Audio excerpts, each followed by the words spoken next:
بسم الله الرحمن الرحيم. الحاقة ما الحاقة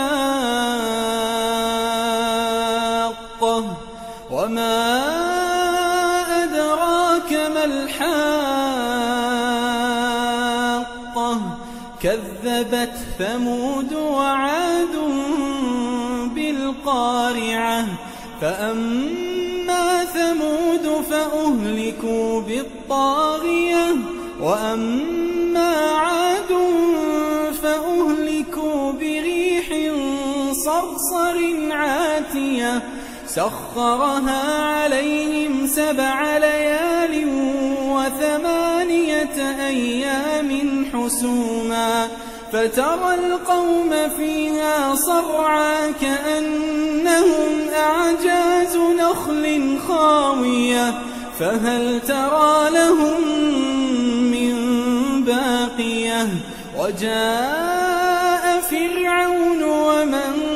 قبله والمؤتفكات بالخاطئة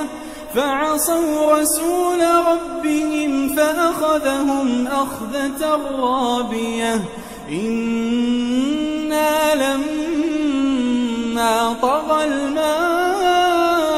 حملناكم في الجارية لنجعلها لكم تذكرة وتعيها أذن واعية فإذا نفخ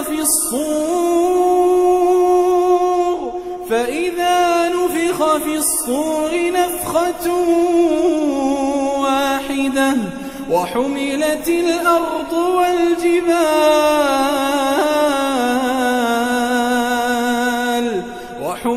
الأرض والجبال فدكتا دكة واحدة فيومئذ وقعت الواقعة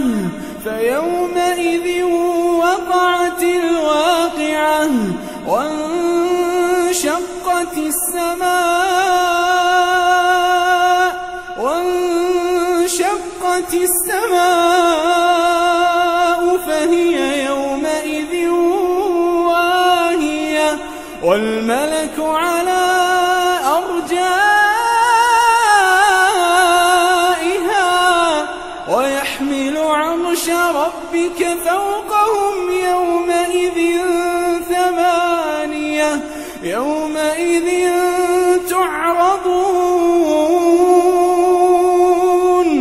تعرضون لا تخفى منكم خافية فأما من أوتي كتابه بيمينه فيقول هاؤم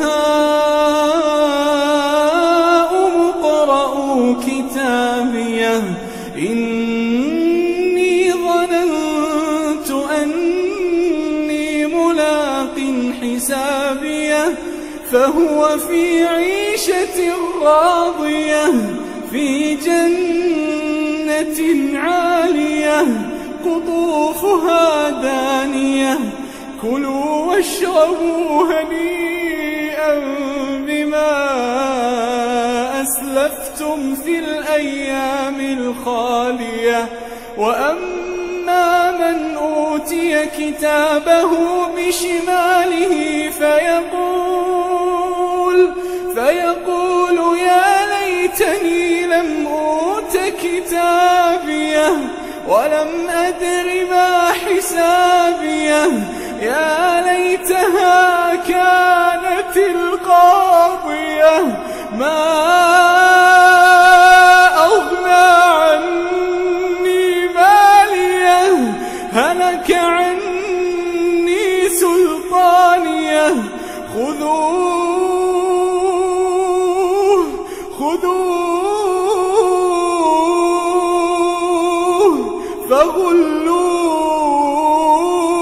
فغلوه ثم الجحيم صلوه ثم في سلسلة ذرعها 70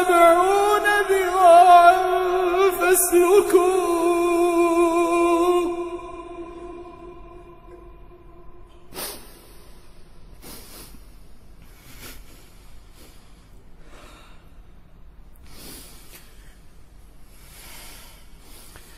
إنه كان لا يؤمن بالله العظيم ولا يحض على طعام المسكين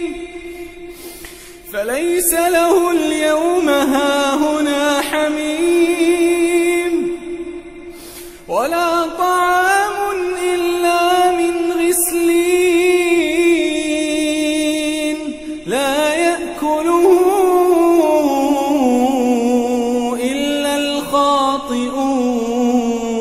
الخاطئون فلا أقسم بما تبصرون وما لا تبصرون إنه لقول رسول كريم وما هو بقول شاعر قليلا ما تؤمنون ولا بقول كاهن قليلا ما تذكرون تنزيل من رب العالمين ولو تقول علينا بعض الأقاويل لأخذنا منه باليمين ثم لقطعنا منه الوتين فما منكم من أحد عنه حاجزين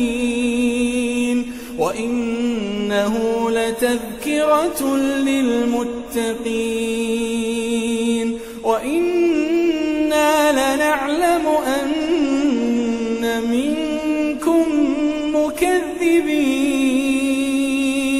وإنه لحسرة على الكافرين وإنه لحق اليقين فسبح باسم ربك العظيم.